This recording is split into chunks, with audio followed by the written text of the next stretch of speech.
Butter ও তেলের ঝামেলা ছাড়াই খুব সহজে 1 কাপ গমের আটা দিয়ে তৈরি করে নিতে পারবে এই ধরনের মুচমুচে খাস্তা বিস্কিট। হাতে যদি খুবই সময় কম থাকে আর বাড়িতে বিস্কিট না থাকে, তাহলে তোমরা খুব সহজেই এই বিস্কিটটা তৈরি করে নিতে পারবে ঘরে থাকা সামান্য কটা উপকরণ দিয়ে। তো চলো এগোনো যাক রেসিপির দিকে। সবাইকে শুভ সকাল। আমার আর একটি কুকিং ব্লগে তোমাদের সকলকে স্বাগত।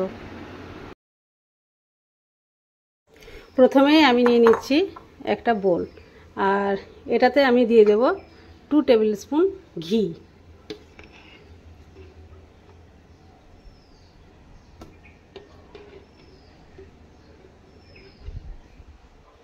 আমি এখানে ঘি দিচ্ছি, তোমরা ঘিয়ের পরিবর্তে তেলও ইউজ করতে পারো। এরপরে অ্যাড করছি চিনির গুঁড়ো। চিনি আগে থেকে গুঁড়ো করা ছিল, আর এখানে আমি 4 টেবিল স্পুন চিনি নিয়েছি।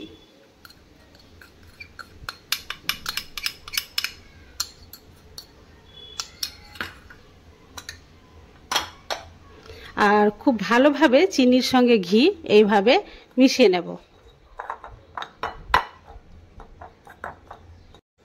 চিনির সঙ্গে ঘিয়ের মিশ্রণটা খুব ভালোভাবে হয়ে গেছে। এবার আমি এখানে নিয়ে নেব 1 কাপ গমের আটা। তবে গমের আটাটা চেলে নেওয়াই ভালো। আমি এখানে একটা ছাঁকনি নিয়ে নিয়েছি, আর এই যে 1 কাপ গমের আটা নিয়েছি, গমের আটা চেলে নেব।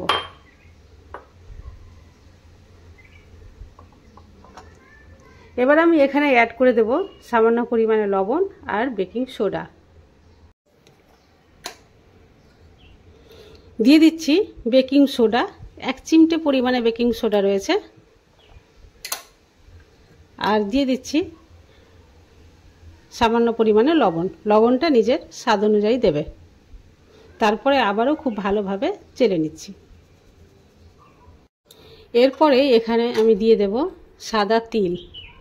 এখানে আমি 1 টেবিল স্পুনের মতো সাদা তিল রেখেছি। সাদা তিলটা দিলে এর স্বাদটা খুব সুন্দর হয়। আমি এখানে সাদা তিল দিয়েছি, তোমাদের কাছে সাদা তিল না থাকে আর যদি ডেসিকেটেড কোকোনাট থাকে সেটাও তোমরা দিতে পারো।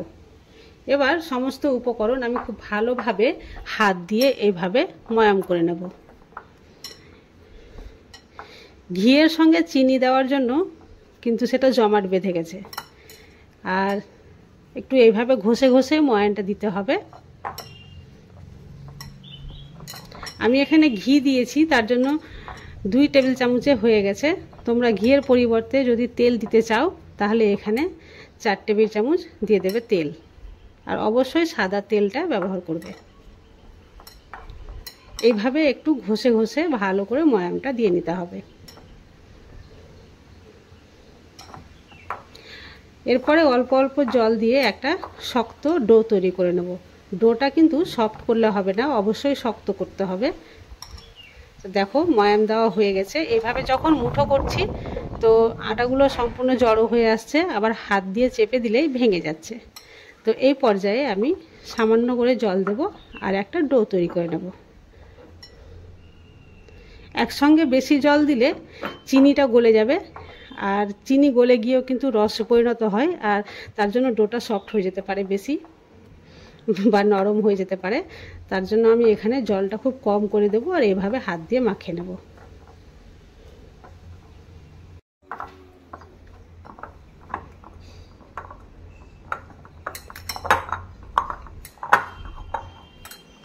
ডোটা দেখে বুঝতেই পারছো কতটা শক্ত রয়েছে। তো এইভাবেই কিন্তু ডোটা তৈরি করে নিতে হবে। এখানে আর কোনোভাবে আমি জল দেব না। আর তোমাদের একটু দেখিয়ে দিই, আমি এখানে 1/2 কাপ জল নিয়েছিলাম। তো যতটা জল নিয়েছিলাম তার অর্ধেকটা লেগেছে আর অর্ধেকটা রয়ে গেছে, তার মানে হাফেরও হাফ জল লেগেছে।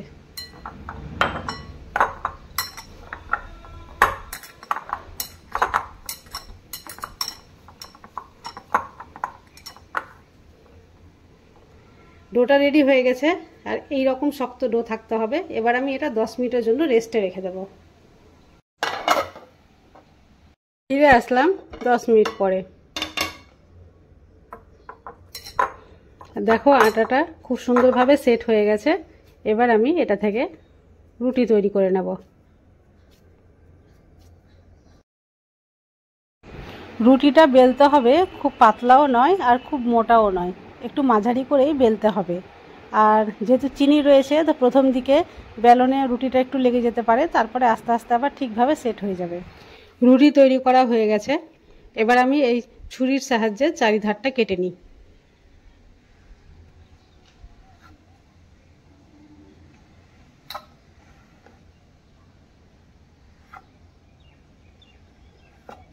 চারিধারটা কেটে একটা চৌকো শেপ করে দিলাম।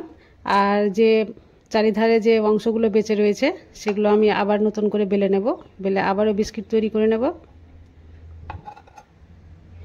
এবার আমি এর উপরে একটা ডিজাইন করে নেব। এই ছুরির উল্টো দিকটা দিয়ে আমি করার চেষ্টা করছি, না হলে সোজা দিক দিয়ে করবো। তো প্রথমে এইভাবে দাগ কেটে নিতে হবে।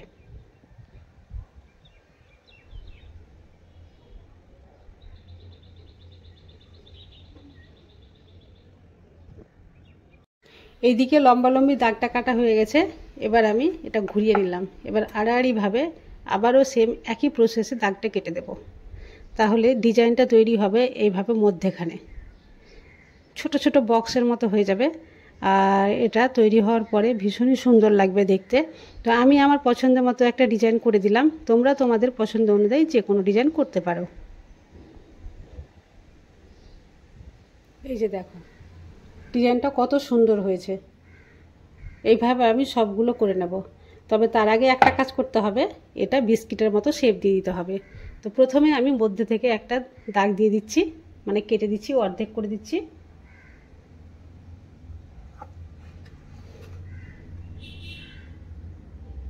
আর অন্যদিকে আবার এইভাবে কেটে দিলাম।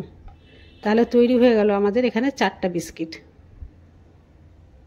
একটা তোমাদের তুলেও দেখাচ্ছি। এই যে দেখো কত সুন্দর হয়েছে ডিজাইনটা। যে থালাতে আমি বেক করব সেটাতে আমি অল্প পরিমাণে তেল লাগিয়ে দিচ্ছি।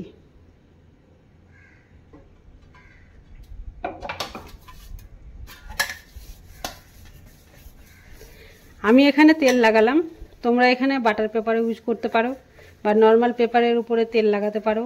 তাছাড়া শুধু ময়দা ছিটিয়েও এখানে দিতে পারো। তেল লাগানো হয়ে গেছে। এবার যে তৈরি করা বিস্কিটগুলো ছিল সেগুলো বেক করার জন্য একটা একটা করে এখানে দিয়ে দেব। যে কটা হয়েছিল সেগুলো এখানে রেখে দিলাম, বাকিগুলো তৈরি করে আমি এখানে সেট করে দিচ্ছি।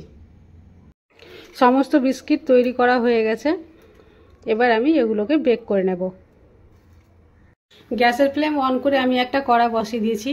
আর এই কড়াটা দেখতে পাচ্ছ কতটা কালো, এটাতে বেক করে করে কালো হয়ে গেছে একেবারে। আমি যা বেক করি আমি এটাতেই করি।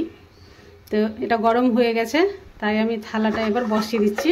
আর থালার তলাটা যেহেতু নিচে লেগে যাবে না, তাই আমি কোনো রকম স্ট্যান্ড দিলাম না। এবার আমি এটা ঢাকনা দিয়ে ঢেকে রেখে দেব। এইভাবে ঢাকা দিয়ে আমি রেখে দিচ্ছি প্রায় 15 মিনিট। আর গ্যাসের ফ্লেমটা একেবারে মিডিয়াম টু লোয়ে রাখবো। ফিরে আসলাম 10 মিনিট পরে। আর দেখো নিচের দিকটা খুব ভালোভাবে বেক করা হয়ে গেছে, আর উপরে কালার আসেনি, তাই আমি এইভাবে উল্টে দিচ্ছি। আর বেক করার পরে এগুলো দেখো আপনা আপনি উঠে এসছে, খুব সহজেই উঠে আসবে। গরম রয়েছে তবুও কিন্তু হাত দিয়ে উল্টানো যাচ্ছে, যেহেতু উপরটা উঠে চলে এসছে, কোনো অসুবিধাই হচ্ছে না। এইভাবে আমি আবারও রেখে দেব কালার হওয়া পর্যন্ত। মোটামুটি 5 থেকে 7 মিনিট রাখলে কালার চলে আসবে। আবার আমি ঢাকা দিয়ে দিলাম।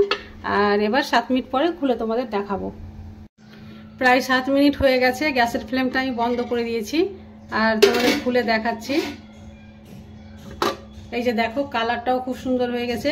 এর চাইতে বেশি আর বেক করা যাবে না, তাহলে কিন্তু কালারটা নষ্ট হয়ে যাবে, ভালো লাগবে না খেতে। তো চলো এবার আমি একটা থালাতে সার্ভ করে নিচ্ছি।